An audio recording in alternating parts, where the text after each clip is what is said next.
Lebih bangga mereka punya anak pengurus MBG.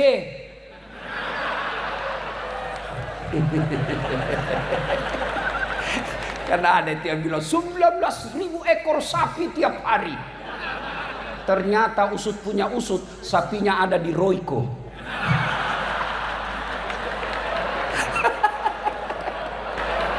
Sayalah kira-kira yang paling berat tugasnya.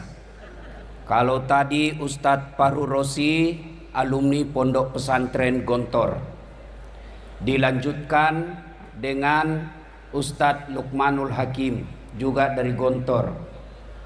Dan insya Allah sebentar guru saya juga Ustadz Abdul Somad. Tiga-tiga beliau ini pesantren terkemuka. Saya hanya dosen sospol. Satu-satunya pesantren yang pernah saya alami adalah pesantren kilat.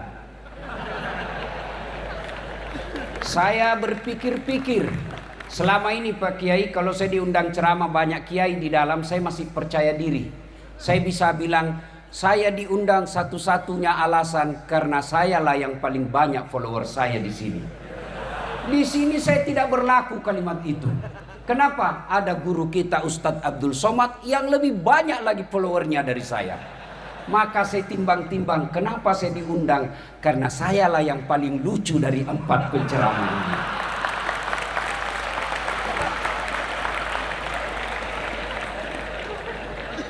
Saya pikir apa yang saya mau sampaikan ini? Allah Karim, musibah besar buat saya. Baiklah, saya coba-coba sendiri dengan cara saya sendiri. Ibu-ibu, adik-adik sekalian, kalau saya ikut pilkada, kalah, masih ada pilihan. Ikut lagi 5 tahun yang akan datang. Bapak Prabowo 4 kali ikut pilpres baru menang. Saya tidak disenang sama gubernur kalau saya pegawai, saya masih ada pilihan. Apa? Pensiun dini. Selesai masalah. Saya merantau ke Jawa. Di Jawa tidak enak. Mulere, mangan orang mangan, yang penting ngumpul. Pulang lagi saya ke Sulawesi. Saya merantau ke Malaysia. Malaysia tidak nyaman. Masih ada pilihan. Saya balik ke Indonesia. Ibu-ibu, suami cerewet, malas cari nafkah, ada pilihan? Ada. Pulangkan saja aku pada ibuku, atau ayo lanjut. Lihatlah tanda bekas tampar. Oh, berarti generasi tua. Karena ini lagu-lagu zaman dulu.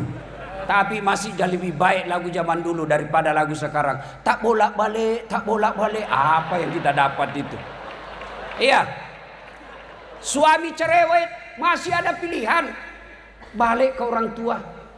Bapak-bapak, istri cerewet, malas masak, tukang gosip, tidak mau sholat. Ada pilihan? Ada. Malah 2 pilihannya, tambah atau ganti. Iya. Tapi tolong dijawab. Artinya, kalau menderita di dunia masih ada pilihan. Menderita di dunia masih ada senang-senangnya. Tidak ada orang dari pagi sampai pagi lagi sengsara terus hidupnya. Minimal dia gembira ketika dia nonton ceramahnya dan saat latih. Iya. Iya, Bu. Iya, Bu. Tapi tolong dijawab.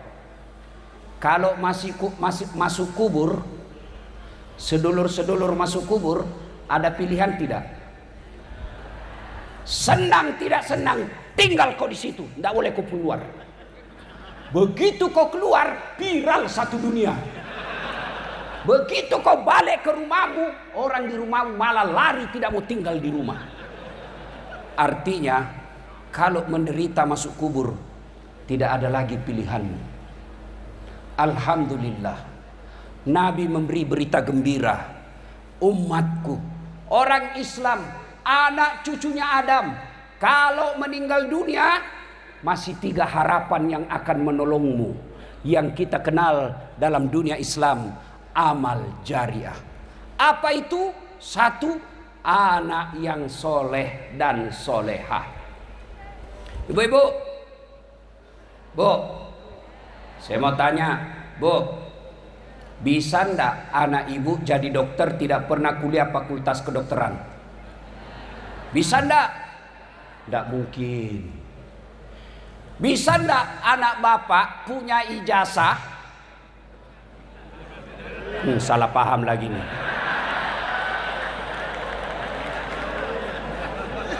Sudah ndak usah itu kalau gitu. Bisa ndak bapak ibu sekalian punya anak jadi kapolsek bukan polisi? Ndak mungkin. Bisa ndak anak bapak ibu sekalian jadi tentara tidak pernah daftar lulus tentara? Ndak mungkin. Bisa ndak anak bapak ibu sekalian jadi anggota DPR tidak pernah caleg? Bisa, bawa kursi sendiri tapi beleng-beleng. Iya.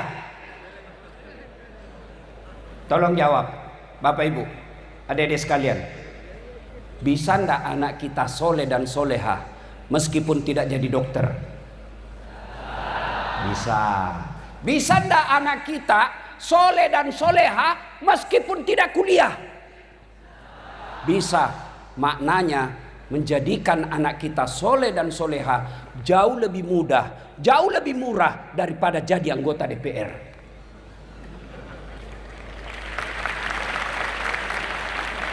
Tapi sayangnya anak-anak kita, ibu-ibu kita lebih bangga kalau anaknya jadi kontraktor daripada jadi ulama. Lebih bangga mereka punya anak pengurus MBG.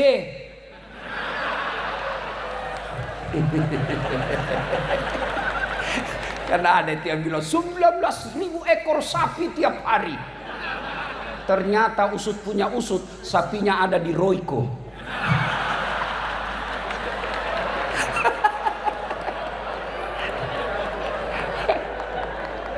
Nah, Bapak Ibu saudara-saudara sekalian, halo Ibu, Ibu, saya mau tanya Ibu, kalau Ibu meninggal nanti siapa yang doakan? Suami? Jangan harap Ibu kawin lagi. Oh, istri saya komplain. Jadi Ustadz, nanti kalau saya duluan meninggal, Ustadz mau kawin lagi. Saya peluk baik-baik dia Bu. Saya bilang, dengar kau sayang, jangankan kau meninggal, masih hidup saja saya selalu berpikir kawin lagi. Apalagi kalau kau sudah mati. Siapa yang doakan Bapak Ibu sekalian? Ibu-ibu kalau meninggal, siapa yang doakan? Anak. Sedulur-sedulur, kalau bapak-bapak meninggal, siapa yang doakan? Temanmu. Jangan harap. Ini ada polisi di sini. Pak Kapolres. Pak Kapolres doakan bapak? Enggak. Paling didoakan mudah-mudahan cepat pindah saya yang ganti. Ya. Coba lihat, bapak semua punya grup WhatsApp. Ketika ada orang meninggal, jangankan baca doa, ketik doa saja dia malas. Apa dia kirim? Stiker.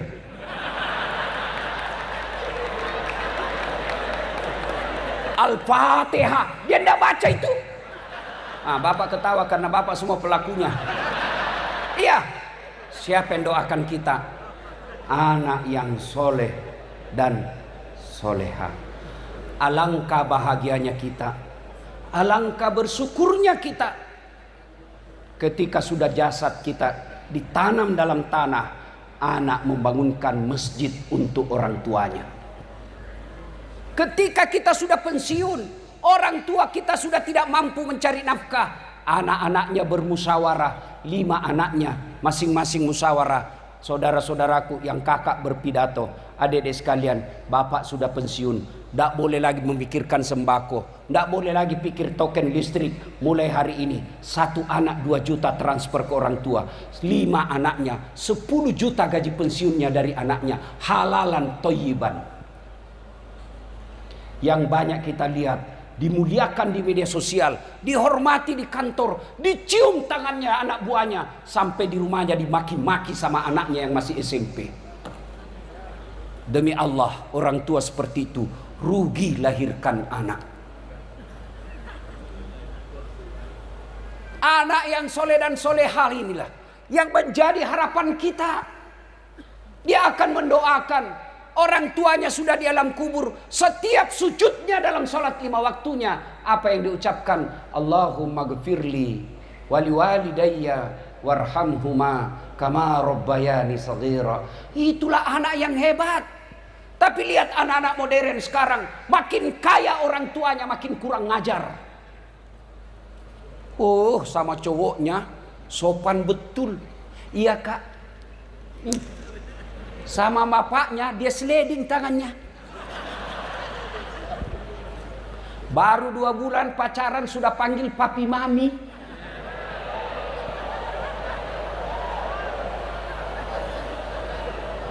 Pret. Orang tuanya tidak dihormati, dinasehati sama orang tuanya, apa katanya? Ah, itu kan dulu. Celaka orang tua seperti ini. Punya anak justru yang dilahirkan adalah raja. Yang kita harapkan punya anak, anak kita lah yang merajakan kita dan meratukan kita. Anak yang soleh dan soleha. Maka ibu-ibu, contohlah anaknya Ibrahim alaihissalam. Ibu-ibu masih ingat Ibrahim alaihissalam? Ketika diajak ngomong anaknya, nak, saya diperintah Allah untuk menyembelih kamu.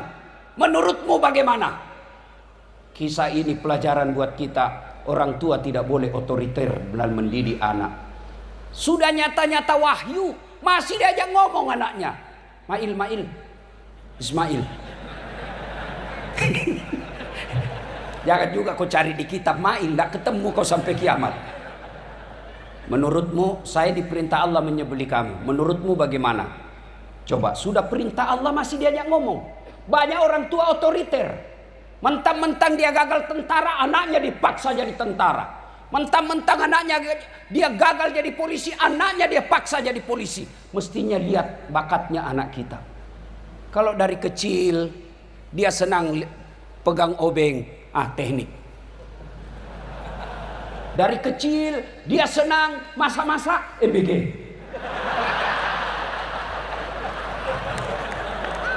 Kenapa? Saya heran, kenapa sensitif sekali nih MBG? Mungkin karena tidak masuk akal ini ya. Iya. Adik-adik sekalian, ketika Ibrahim ajak anaknya ngomong, nak, saya diperintah Allah menyembelih kamu. Menurutmu bagaimana? Kira-kira kalau anak bapak yang milenial atau Gen Z, yang SMP di rumah, nak, saya diperintah Allah potong kamu. Menurutmu bagaimana? Jawabannya, kenapa saya, mak? Kenapa saya, pak? Kakekku aja yang sudah mau mati. Ini jawaban orang pintar tapi tidak soleh. Maka yang kita minta bukan anak pintar tapi anak soleh. Kenapa? Kalau dia soleh insya Allah pintar. Kalau pintar belum tentu soleh. Maka doa Nabi Ibrahim, Allahumma rabbi habli minas solihin. Berikan hamba anak yang soleh. Nah Bapak Ibu saudara-saudara sekalian, mendengar permintaan ayahnya ini, apa jawaban Ismail? Pak, don't worry, be happy.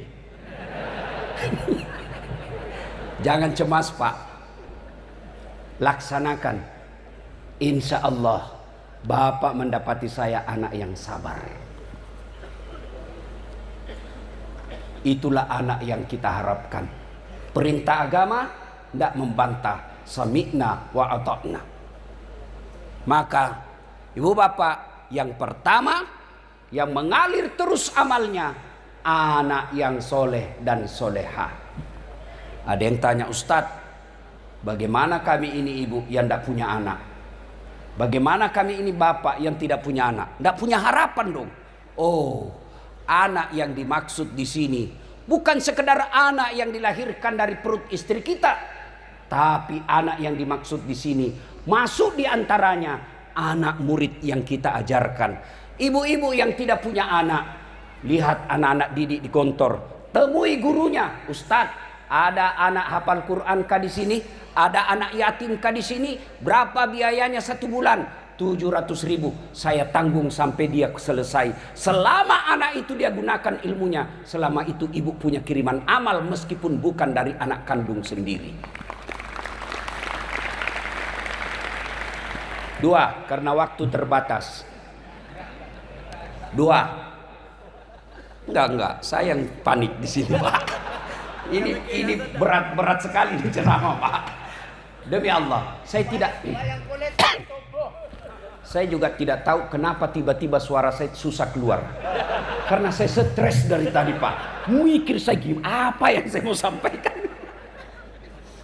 2, kata Nabi, adalah harta yang telah kita sedekahkan fisabilillah. Ibu-ibu, Bu, ini terutama yang banyak emasnya. Kalau ibu meninggal nanti siapa yang pakai emasnya, Bu? Anak? Bukan, istri kedua. Begitu ibu meninggal, suami nangis. Tidak kusangka kau cepat sekali meninggalkanku, sayang. Dia buka cincinnya, Bu. Dia paksa keluar cincinnya, Ibu. Tidak mau keluar, dikasih sabun. Selesai dia cabut cincin, dia cabut lagi gelangnya, Ibu. Ini gelang saya ini. Saya belikan kamu dulu waktu kita pergi umroh. Dia cabut gelangnya, Ibu. Sudah itu dia cabut lagi kalungnya, Ibu. Ini kalung saya belikan kau usia pernikahan 10 tahun. Terakhir gigi palsunya ibu pun dia cabut. Sudah itu dia bungkus. Dia bungkus cincinnya ibu, gelangnya ibu, kalungnya ibu, dia bungkus sambil menangis. Dia simpan dalam lemari. Selamat tinggal sayang. Betapa cepat kau tinggalkan aku. Dia simpan. 3 bulan kemudian pergi reuni Gontor. Ketemu janda. Oh. Piye kabare, Mbak? Api-api, Mas. Sampean api. Saya gimana, Kak? Istri saya meninggal. Sampean duda? Iya. Saya juga janda. Oh, cocok dong. Oh, cinta lama bersemi kembali. Dia balik ke rumahnya. Dia ambil tadi emas yang dia simpan di lemari. Dia tarik lemari dalam emas itu. Dia simpan dalam kotak warna pink. Dia bungkus lalu warna pink. Kasih pita-pita warna pink. Orang yang lagi jatuh cinta. Dia ketemu sama si janda. Lalu dia berkata, "Dek, ambil saja ini emas. Sudah mati yang punya." Enggak lagi dia bilang wafat, dia bilang kamu mati. Bu, daripada diambil janda, mending bawa ke Gontor. Bawa ke pesantren untuk anak-anak kita. Ini yang disebut pandai menyikapi harta. Pak Kiai, saya bilang sama ibu-ibu kaya di Makassar, ibu-ibu yang kaya tidak usah pakai emas asli. Kenapa? Biar palsu orang juga tidak percaya palsu. Maka lebih baik kau pakai yang palsu, yang asli bawa ke pesantren. Saya bilang juga sama ibu-ibu yang miskin, ibu-ibu yang miskin, tidak usah kau pakai yang asli. Karena biar asli orang juga tidak percaya. Maka lebih baik pakai yang palsu, yang asli bawa ke pondok pesantren. Jadikan dana untuk anak-anak yang soleh dan soleha lagi yang sekolah. Adik-adik sekalian, tanya Luqmanul Hakim, tanya Ustadz Abdul Somad, Abdul Fahrur Rosi Ansor. Tidak ada orang bangkrut gara-gara sedekah. Tidak ada orang yang jatuh bangkrut karena sedekah. Yang sepanjang saya tahu justru dia kaya karena rajin sedekah.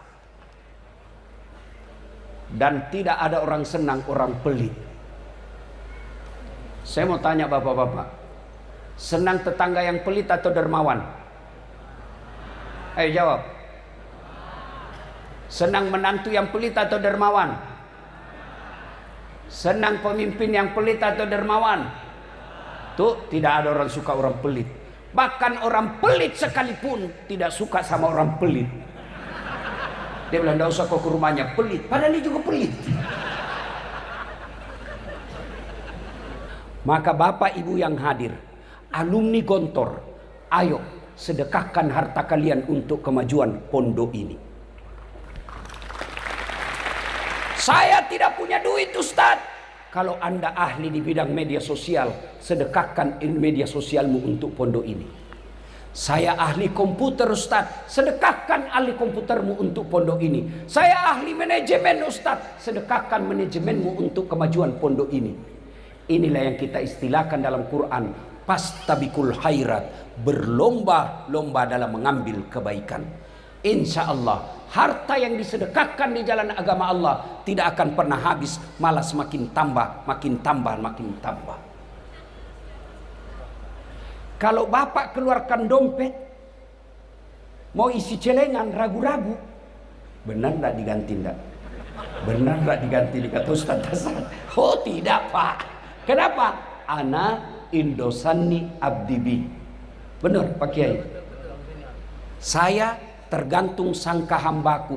Kalau dia sangka diganti, saya ganti. Kalau dia ragu-ragu, tidak. Maka ada orang lewat celengan pak. Anak muda tepuk belakang. Pak, dia sodorkan, ini orang kaya pak, tapi pelit. Dia tarik dompetnya. Dia cari 2.000 dia keluarin, masuk celengan. Lewat depan anak muda ini, ditepuk belakang, dari ada belakang. Haji. Ya, dia sodorkan uang 100.000. Wih, dalam hatinya Pak Haji, hebat betul ini anak muda. Masih muda 100.000. Akhirnya dimasukkan celengan. Begitu masuk celengan, dia bilang ini anak muda, Pak Haji, itu uangnya bapak yang jatuh tadi.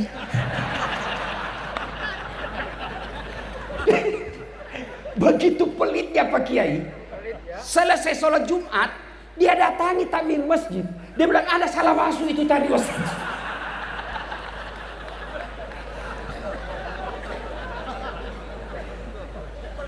Pelit betul. Maka dedek sekalian, bagi manajemen modern Eropa, Amerika, Australia, cendekiawan mereka berkata kalau mau maju ekonomi, kalau mau banyak duitmu, dia pakai manajemen ekonomi modern. Bagi kita pakai manajemen ilahiyah. Apa? Sedekah. Sedekah. Jangan berkata saya masih mondok, tidak mungkin. Sedekahlah. Meskipun sedikit. Apa sedekahnya Ustaz? Dilihat pesantren. Oh, sini tidak ada sendal dari tempat wudhu. Ada uang belanja dari ibu. Belikan sendal jepit. Niatkan, ya Allah, tambahkan rezekiku, saya akan ganti ini. Insya Allah pondok ini bisa maju kalau kita semua berlomba-lomba dalam mengambil kebaikan. Salah satu di antaranya sedekah sesuai dengan apa yang kita miliki. Yang ketiga yang akan mengalir terus-menerus adalah ilmu yang bermanfaat. Saya bukan ustadz, ya teruskan ceramahnya Ustaz. Kita punya semua grup WhatsApp. Tapi sayangnya grup WhatsApp yang banyak kita teruskan, yang kita share beramai-ramai, kadangkala hanya isu-isu politik. Tapi ceramah-ceramah, konten-konten dakwah biasanya kita malas untuk teruskan ke grup WhatsApp lainnya. Bapak terima ceramahnya guru kita Ustadz Abdul Somad, terima, sebarkan ke orang lain. Kalau 10 grup, satu grup 100 orang, 500 orang, masa tidak ada yang nyangkut? Ilmu yang bermanfaat. Saya sayang, biasa heran, cuma yang selalu disebarkan ceramah saya meleset-meleset sedikit. Dilihat dosa, tidak dilihat barang bagus. Itu aja yang banyak disebarkan. Bapak ibu saudara-saudara sekalian, anak yang soleh dan soleha, harta yang telah kita sedekahkan, ilmu yang bermanfaat, alhamdulillah berkumpul di tempat ini. Inilah tempatnya ketiga-tiganya. Anak yang soleh dan soleha, anak pondok kita, anak pesantren kita. Bayangkan 100 tahun, bukan jumlah waktu yang ringkas. 100 tahun kita lihat Pak, banyak perusahaan, banyak organisasi bertahan 100 tahun, tapi mungkin karena didukung oleh harta yang banyak. Banyak organisasi perusahaan bertahan 100 tahun, mungkin karena didukung oleh oligarki. Tapi pesantren Gontor bisa bertahan 100 tahun, bukan karena harta, bukan karena kekuasaan, bukan karena oligarki, tapi karena nilai. Mungkin kita melihat ada pesantren dibesarkan oleh keluarga, tapi apa yang ditularkan, dia menjadi warisan keluarga itu. Tapi Darussalam Gontor diwariskan bukan untuk anak cucunya, tapi untuk umat, menjadi badan wakaf. Itu yang menjadi nilai buat kita semua. 100 tahun silih berganti pejabat, silih berganti rezim, tapi alhamdulillah Gontor tetap berdiri sampai sekarang. Kalau Anda mencari Gontor, jangan cari gedung yang tinggi-tinggi. Kalau Anda mencari Gontor, pada awalnya bukanlah tanah yang lapang dan gedung yang mewah, tapi dimulai dengan cita-cita 3 pendiri bersaudara yang kita kenal Trimurti, yang sampai detik ini karena keikhlasannya bisa bertahan sampai 100 tahun. Tapi tidak boleh puas sampai di situ. Pertanyaan makin besar, mampukah kita abad kedua berikutnya? Saya yakin dengan semangat 3 tadi, insya Allah, jangankan 100 tahun yang akan datang, biiznillah, dengan izin Allah, maka Gontor akan bisa lebih tua dari Republik Indonesia, insya Allah. Indonesia baru berapa puluh tahun, Gontor sudah 100 tahun. Mudah-mudahan Allah memberkati tempat ini, guru-gurunya, santri-santrinya, dan insya Allah abadi sepanjang zaman. Ini saja yang ingin saya sampaikan. Kalau Ustadz Luqmanul Hakim pandai berpantun, karena memang orang Melayu. Kalau MC tadi pandai berpantun, karena memang diajarkan pantun. Kami orang Bugis tidak tahu pantun. Tidak ada. Maka dalam budaya bahasa tutur orang Bugis tidak ada pantun. Kalau orang Melayu ingin melamar, dia akan berkata, aku melihat ada bunga di taman. Bunga itu sudah siap untuk dipetik. Kalau orang Bugis tidak. Sudah besar anakmu ya? Kasih nikah anakku sama anakmu. Itu orang Bugis itu. Tidak pandai dia berpantun Pak. Itu orang Bugis begitu. Maka kami tidak tahu pantun. Maka saya mohon maaf tidak bisa berpantun. Ya, Bapak Ibu saudara-saudara sekalian, terutama para kiai, terima kasih atas penghormatan ini. Saya tadi tertolong. Sebab saya tadi lihat susunan acara, saya yang terakhir. Bayangkan kalau saya yang terakhir, di depan ada Ustadz Abdul Somad, mati butuh saya. Alhamdulillah Ustadz Abdul Somad yang terakhir, saya bisa terselamatkan. Bapak Ibu saudara-saudara sekalian, terakhir sekali. Ini semangat buat adik-adik. Saya alhamdulillah orang Tionghoa pengantin di Makassar, non muslim. Saya diundang ceramah nasihat perkawinan. Padahal non muslim, Tionghoa, diundang nasihat perkawinan. Bahkan Cap Gome kemarin, Cap Gome tahun baru Tionghoa, tablik akbar di Klenteng, saya diminta ceramah. Inilah kira-kira yang disebut pesantren modern gontor. Bisa diterima semua golongan. Mudah-mudahan adik-adik sekalian, dakwalah yang rahmatan lil alamin. Kalau Anda ahli dakwah, jangan menakut-nakuti. Ada orang ceramah baru baca satu hadis, kayak dia panitia hari kiamat. Saya pun dibully di medsos, dibilangi kamu ustaz tidak sunnah, cerita-cerita sunnah kamu tidak sunnah. Saya bilang, kenapa kau tuduh saya tidak sunnah? Buktinya kau tidak punya jenggot. Ya mau diapa kalau tidak mau tumbuh? Maka adik-adik pesantren, ayo silakan jadi mubalik yang bisa diterima semua orang, yang kita kenali dengan ulama modern. Itulah yang diharapkan oleh pidato tadi Pak Kiai Hazan. Apa tadi? Apa yang tidak diajarkan, apa yang tidak dimiliki. Insya Allah kalau ini kita pegang baik-baik, maka pesantren Gontor akan menjadi pesantren teladan di bumi Nusantara. Jadi kalau ada anak muda lihat pintu terus mau keluar, tidak tenang dalam masjid, mau mati itu. Apanya yang mau mati? Bukan fisiknya, tapi apa? Jiwanya.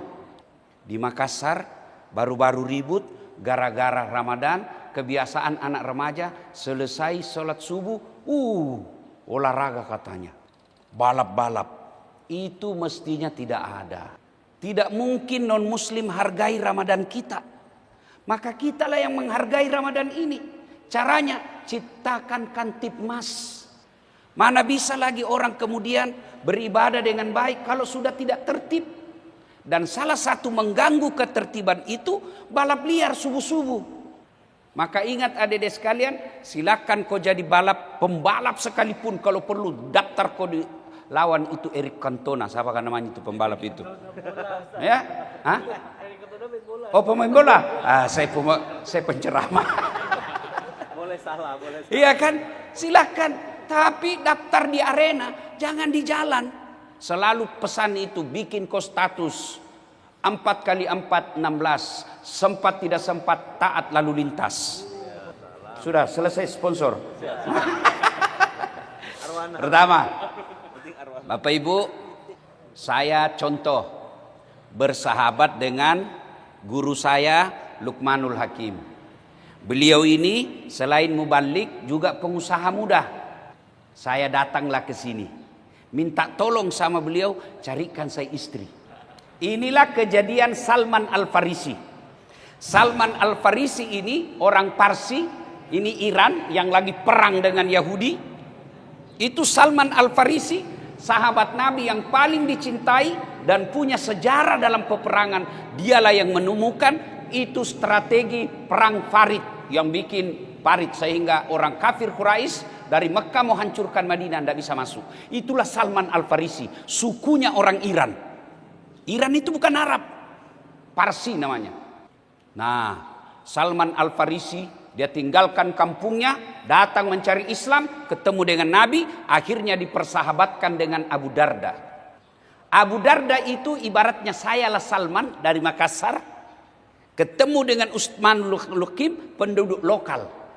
Saya datang kepada Ustadz Luqman, Ustadz carikan saya bini.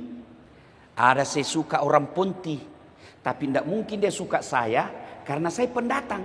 Tolong temani saya pergi melamar. Pergilah Salman Al-Farisi dengan Abu Darda. Abu Darda sebagai penduduk lokal. Datanglah, Assalamualaikum warahmatullahi wabarakatuh. Keluar bapaknya ini gadis.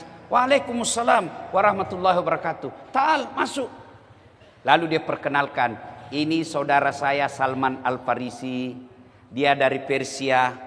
Dipersahabatkan oleh Rasul dengan saya, dan dia datang mau melamar anak gadismu. Bagaimana menurut bapak? Kata orang tuanya ini gadis, tunggulah dulu, saya masuk dulu. Masuklah bapak ini, catakan sama istrinya, anaknya. Nak, kau tengok itu di luar ada Luqman sama Das'ad. Itu si Das'ad orang Parsi, Dia lamar kok. Bagaimana menurutmu? Apa kata anak gadisnya? Pak, kalau Das'at yang lamar saya tidak mau. Kalau Lukman saya mau. Saya tahu dia ustadz kondang di Pontianak banyak uangnya. Kalau Das'at saya tidak mau. Kata anaknya ini, kalau Salman Al-Farisi saya tidak mau terima. Tapi kalau Abu Darda saya mau. Kenapa perempuan ini menolaknya? Satu, Salman Al-Farisi bukan Arab. Bib, ini juga ada kebiasaan kita biasanya. Kalau bukan sesamanya tidak mau. Kalau bukan sama orang Bugis tidak mau. Itu sudah ditegur dalam Quran. Dua, kenapa kau tidak mau? Dia mantan budak. Saya kenapa? Mantan preman. Jangan lihat. Umar bin Khattab bahkan pernah mau membunuh Nabi. Bahkan sahabat Nabi ada yang pernah membunuh pamannya Nabi sendiri. Tahu siapa namanya? Adik-adik? Sama. Wasi bin Harb. Itulah yang membunuh Hamzah. Tapi setelah masuk Islam, dia juga lah yang menombak Nabi palsu. Musailamah Al-Kazzab. Anaknya Abu Lahab. Itu juga pernah memerangi Nabi. Tapi kemudian masuk Islam. Mati syahid. Khalid bin Walid pernah berperang dengan Nabi di perang Uhud. Tapi masuk Islam. Dialah yang menaklukkan Roma dan Persia. Dia mantan preman. Penjual narkoba. Masuk Islam. Kemudian tobat. Kalau dia baik, Allah melihat tobatnya. Dua, kenapa dia tolak? Gugur ini dua. Satu, karena dia bukan orang Arab. Dua, karena mantan budak. Yang ketiga, tidak ada uangnya. Maka dia tolak. Keluarlah bapak ini. Dia bilang, kalau Salman yang lamar, anakku tidak mau. Tapi kalau kau Abu Darda, anakku dengan senang hati menerimamu. Bagaimana kira-kira sikap saya seandainya datang sama-sama Pak Lukman, Ustadz Lukman, pasti saya injak kakinya. Seandainya saya tahu kau begini, saya tidak kasih ikut kau. Gara-gara kau saya tahu kamu rusak pasaran ini. Tapi apa yang terjadi? Salman Al-Farisi berkata, ini semua persiapan lamaranku, bawaanku, semua persiapan saya untuk nikahi dia, ambil, kau nikahi. Kau yang lamar. Tapi apa kata Abu Darda? Enggak, saya tidak mau melukai perasaan saudaraku. Pulang. Setelah dia tahu bahwa Salman Al-Farisi adalah sahabat Nabi yang paling dicintai Rasul. Akhirnya diterima. Kenapa? Karena gugur semua. Karena ini menerimanya. Inna akramakum indallahi atqakum. Yang paling mulia di antara kalian bukan Kapolres. Yang paling mulia di antara kalian bukan Sultan. Yang paling mulia di antara kalian bukan orang kaya. Yang paling mulia di antara kalian bukan wali kota. Tapi siapa? Orang yang bertakwa. Apa itu orang bertakwa? Orang yang bertakwa, satu definisi kalimatnya, takwa itu takut. Takut artinya apa? Beda takutnya kepada Allah, beda takutnya kepada Kapolres. Kalau saya takut sama Kapolres, saya semakin jauh. Wih, ditangkap saya nanti, lariku. Takut sama manusia. Tapi kalau takut kepada Allah, saya harus semakin dekat. Itu bedanya. Jadi takwa itu takut. Takut artinya mendekatkan diri kepada Allah. Nah, sekarang takwa tujuan akhir dari puasa. La'allakum tattaqun. Agar kamu bertakwa. Apa itu takwa? Nah, kita lihat lagi. Definisi takwa yang dikemukakan oleh Ubay bin Ka'ab. Ubay bin Ka'ab ini imam tarawehnya Umar bin Khattab. Ubay bin Ka'ab ini guru mengajinya umumnya para sahabat pada Nabi, sahabat-sahabat Nabi. Ubay bin Ka'ab ini bahkan pernah Nabi katakan, Ubay, saya diperintah oleh Allah untuk membacakan ayat Quran di hadapanmu. Ubay bin Ka'ab adalah sekretaris penulis ayatnya Rasulullah. Dan ditanyalah oleh Umar bin Khattab. Umar lebih senior daripada Ubay bin Ka'ab. Apa kata Umar? Ubay, apa itu takwa? Apakah itu takwa Ubay? Lalu Ubay bin Ka'ab tidak menjelaskan. Dia hanya memberikan contoh ilustrasi. Kata Ubay bin Ka'ab, Umar, pernahkah kau berjalan bersama Rasulullah di batu-batu cadas? Apa Bapak ngerti kalau saya bilang batu-batu cadas? Batu kerikil yang tajam. Ya kan? Batu zaman dulu saya sekolah, Pak Sultan. Dulu waktu sekolah kita kan sepatu disayang Pak. Daripada sepatu robek kita buka sepatu kita jalan kaki. Sepatu disimpan di leher, diikat. Nah kalau dapat jalan cadas, apakah Nabi mundur dari perjalanannya? Kata Ubay bin Ka'ab, tidak. Nabi tetap melanjutkan, coba berubah sikap. Bagaimana caranya? Nabi dia angkat gamisnya sedikit, lalu dia berjalan dengan sangat hati-hati, menghindari batu yang merusak kulit. Lalu Ubay bin Ka'ab, itulah takwa, kehati-hatian. Hati-hati apa? Satu, kamu jomblo-jombloker, yang lagi galau cari cewek, lagi galau cari istri, hati-hati milih istri. Biasa orang baik akhlaknya rusak akhlak dan keturunannya gara-gara istrinya yang jelek. Itulah sebabnya memilih istri itu Nabi prioritaskan 4 perkara. Pilih cantik tapi jangan kau prioritas. Kenapa? Cantik ada batasnya, apalagi zaman medsos. Instagramnya bening warna kulitnya, aslinya hitam kak ketolongan. Dari mana datangnya cinta? Dari Facebook turun ke WA. Dari mana datangnya kecewa setelah ketemu ternyata berbeda? Pret. Iya kan? Yang kedua kata Nabi, pilihlah keturunannya. Boleh kau cari keturunan sultan, tapi ingat ada orang bapaknya kafir justru anaknya jadi Nabi, Ibrahim alaihissalam. Ada orang bapaknya Nabi justru anaknya jadi pengkhianat, Nuh alaihissalam.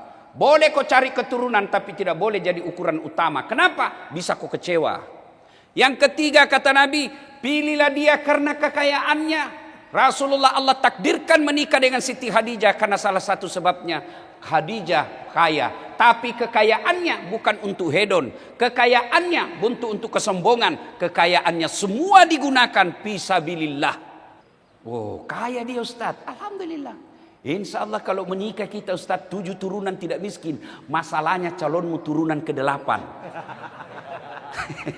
Tidak masuk hitungan. Iya kan? Yang keempat kata Nabi, pilihlah agamanya. Maka adik-adik sekalian, biarlah dia cantik, keturunan baik-baik, kaya, lalu bagus agamanya. Kalau ada begitu kau dapat di konto Pontianak, tunjukkan sama saya juga siap. Tapi yang banyak adalah cantik mukanya, hancur akhlaknya. Bagus akhlaknya, mukanya lagi tak tahu dilihat dari mana dia menarik. Maka kata Nabi, utamakan agamanya. Hati-hati dek memilih pasangan. Hati-hati memilih pasangan. Yang kedua, hati-hati gunakan media sosial. Banyak orang panen dosa, banyak orang panen amal di media sosial, tapi tidak sedikit panen dosa. Panen amal kalau kita sebarkan dakwah-dakwahnya ustadz-ustadz kita ketemu dakwahnya Dasat Latif kita sebarkan, Ustadz Luqmanul Hakim kita sebarkan, itu akan menjadi media sosialmu mengantarmu masuk dalam surga. Tetapi media sosialmu bisa juga mengantar dan memudahkanmu masuk neraka. Ketika media sosialmu kau sebarkan berita bohong hanya karena kau benci kepada seseorang, hanya karena kau benci kepada rezim, hanya kau benci kepada sesuatu, maka kau tidak berlaku adil dalam menyebarkan berita. Hati-hati. Maka ketika mau sebarkan berita, pikir dulu, ini apa faedahnya buat umat? Ini apa faedahnya buat saya? Kalau saya sebarkan ini, ribut orang Dayak dengan orang Melayu, lebih baik jangan sebarkan. Hati-hati menggunakan medsos. Yang ketiga, hati-hati mengucapkan lisan. Ahsin kalamaka, haluskan tutur katamu.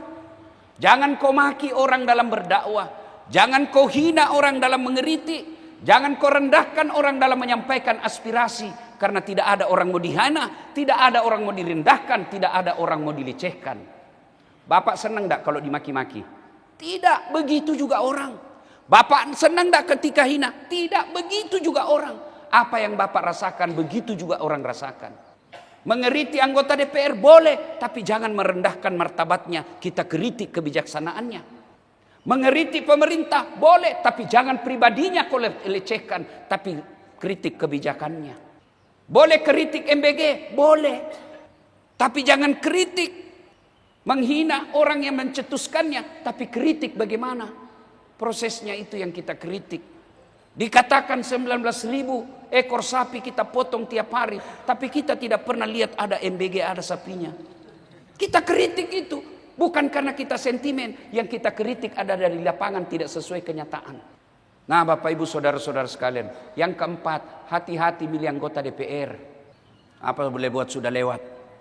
Maka jangan heran bulan 8 kemarin ribut Indonesia gara-gara kelakuan anggota DPR yang joget-joget. Kau tahu dia jahat, kau tahu dia pezina, kau tahu pembohong, kau pilih hanya gara-gara 500 ribu. Ambek. Ambek mah kau kata orang Makassar, cidak kau. Maka hati-hati. Itulah orang bertakwa. Nah Bapak Ibu saudara-saudara sekalian, 2 pesan kita pada hari ini. Persaudaraan Salman Al Farisi. Luar biasa Pak. Bersahabatnya bukan karena jabatan. Saya bersahabat dengan Kapolres karena jabatan, siap-siap kecewa. Kenapa? Kapolres ada mutasinya. Akrab betul Ustadz Lukman dengan Kapolresta. Begitu Kapolresta mutasi, hilang persahabatan. Itulah yang bersahabat karena jabatan. Bersahabat dengan kaya, kaya ada masanya. Begitu dia miskin, hilang. Kata Umi Rama, mencari teman memang mudah apabila untuk teman suka. Mencari teman tidak mudah apabila untuk teman suka. Banyak teman di meja makan, teman saat kita jaya, tapi depan pintu penjara di sana tiada teman. Mencari teman. Iya Pak, maka carilah teman, bersahabat, bertemu dan berpisah karena Allah. Maka orang yang bertemu dan berpisah karena Allah nanti diberikan garansi 7 golongan orang yang dicintai Allah di padang mahsyar dapat perlindungan. 1 diantaranya mereka yang bertemu dan berpisah karena Allah. Termasuk diantaranya pengurus masjid. Mumpun saya ingat, ini masjid ini Pak sejarah di Pontianak. Sayang ini karpetnya saja sudah tidak bagus dilihat. Mungkin banyak orang kaya di sini bisa sumbang karpet. Tapi kalau tidak ada orang Pontianak mau sumbang, telepon saja saya. Kasihan ini masjid mewah ini. Ini punya sejarah, di sini Islam berlabuh awal. Sayang ini karpetnya. Kalau ada saldo Pak, hati-hati kalau simpan saldo Pak ya. Sebagai sesama muslim, maafkan saya. Jangan anggap ini saya ikut campur. Ini sebagai cinta saya kepada saudara muslim di Pontianak. Kalau ada saldonya ini masjid ratusan juta lalu begini, nanti itu panitianya dapat pertanyaan di akhirat. Betul tidak masuk neraka, tapi sudah ditanya-tanya. Sama kalau kita dipanggil ke polisi, betul tidak di penjara, tapi repot sudah Pak. Dipanggil jam 8, jam 3 sore baru diperiksa. Stres toh. Nanti Bapak yang punya pengurus masjid simpan saldo, betul Bapak tidak korupsi, tapi dapat pertanyaan juga, kenapa kau simpan? Kenapa tidak jalan amalnya orang? Coba kalau dia jadi karpet di tempat sujud, amalnya orang jalan. Kalau cuma jadi saldo, dipanggil orang non muslim dipakai kredit. Uangnya orang Islam dipakai kredit. Tapi kalau dia jadi karpet, dia jadi AC, dicat ini dengan cantik. Sehingga anak-anak yang selalu dicurigai jahat-jahat, dia datang ke masjid. Mohon maaf Pak ya, jangan marah Pak ya, jangan marah. Ini karpetnya sudah bagus, kita ganti yang cantik-cantik supaya anak-anak. Kita kasih permainan supaya anak-anak itu datang ke masjid. Pengurus masjid juga jangan dilempar anak-anak kalau ribut di masjid. Namanya anak-anak Pak. Ada pengurus masjid, begitu anak-anak TKTPR ribut, dia tarik telinganya, tenda keluar kau. Jangan Pak, tidak apa-apa itu anak-anak. Yang tidak boleh ribut di masjid Kapolresta. Pelanggaran. Nah Bapak Ibu saudara-saudara sekalian, nah itu kalau kita Islam, poin kedua, bersahabat karena Allah. Nah bersahabat itu, ciri-ciri sahabat yang baik, 1, solatnya bagus. Lihat aja solatnya. Kalau solatnya bolong-bolong, jangan kau percaya deh, nanti kau tertular jadi solatmu juga bolong-bolong. Kamu pergi main futsal, main pedel, apa itu namanya itu? Yang raket setengah. Padel. Main padel boleh, tapi ketika masuk waktu sholat, kau mau sholat dia bilang temanmu, nanti tunda saja, lebih kau tinggalkan itu temanmu. Kenapa? Dia tidak mengajakmu kepada kebaikan. Kalau dia tidak sholat, jangan kau percaya, Tuhannya aja dia tipu. Lihat temanmu kalau dia sholat, anggap genggam tangannya. Kenapa? Karena orang yang baik akan mengajakmu nanti masuk surga. Misal saya nanti Allah takdirkan masuk surga lebih awal, bilanglah amin. Tiba-tiba saya gelisah mau masuk surga. Kata malaikat, kenapa kau Dasat? Mana ini Kapolres? Pak Tri, gara-gara dia itu 4 kali saya ceramah 1 hari di Pontianak. Dan alhamdulillah dengar ceramahku banyak orang tobat. Saya dapat itu gara-gara dia itu. Saya mau ajak dia masuk. Kata malaikat, banyak tanggung jawabnya sebagai Kapolres. Banyak pertanyaannya dia, masih banyak dia seleksinya di situ. Masih babak belur dia. Lalu saya bilang, aduh kasihan betul.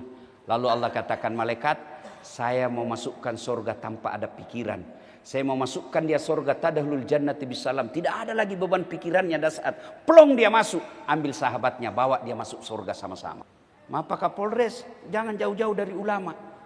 Nanti Bapak ada yang ringankan. Dia panggil, itu teman saya itu.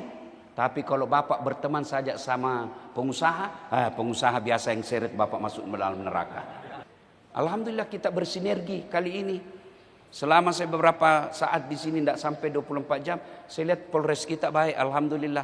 Mau datang ke ulama, mau datang ke tokoh masyarakat, mau masuk ke kampus. Jangan lagi kau musuhi polisi. Kita ini polisi kan seperti lagu, benci tapi rindu. Seperti suami istri yang selalu bertengkar tiap hari, tahu-taunya hamil lagi. Nah itulah, kita polisi benci, tapi kalau ada masalah kita datang ke polisi. Nah Bapak Ibu Saudara-saudara sekalian, maka bersahabat karena Allah.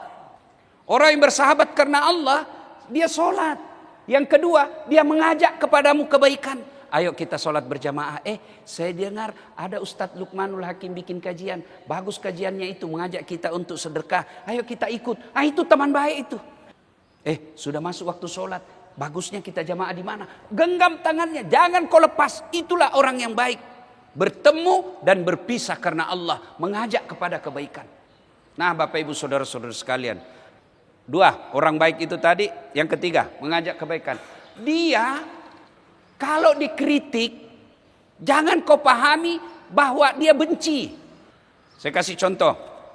Bapak Ibu, ada anak 13 tahun minta dibelikan motor.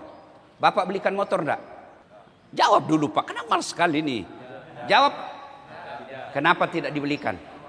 Berarti Bapak tidak cinta dong. Berarti Bapak tidak cinta. Justru cintanya sehingga tidak dibelikan.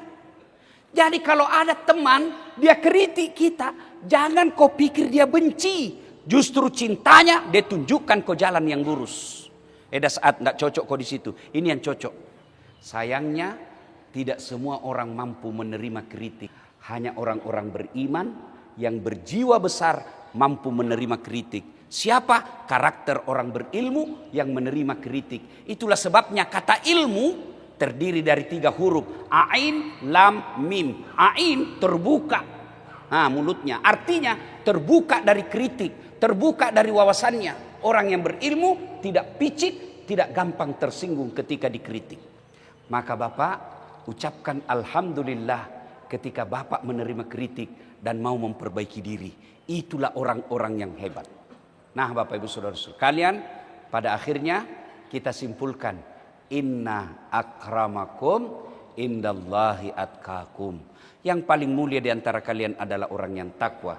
Dan orang yang takwa itu berhati-hati memilih teman, berhati-hati menggunakan medsos, berhati-hati memelihara lisan, dan dia selalu memilih amar ma'ruf nahi munkar. Semoga ada manfaat, lebih dan kurangnya mohon dimaafkan. Usikum wa nafsi bitaqwallah.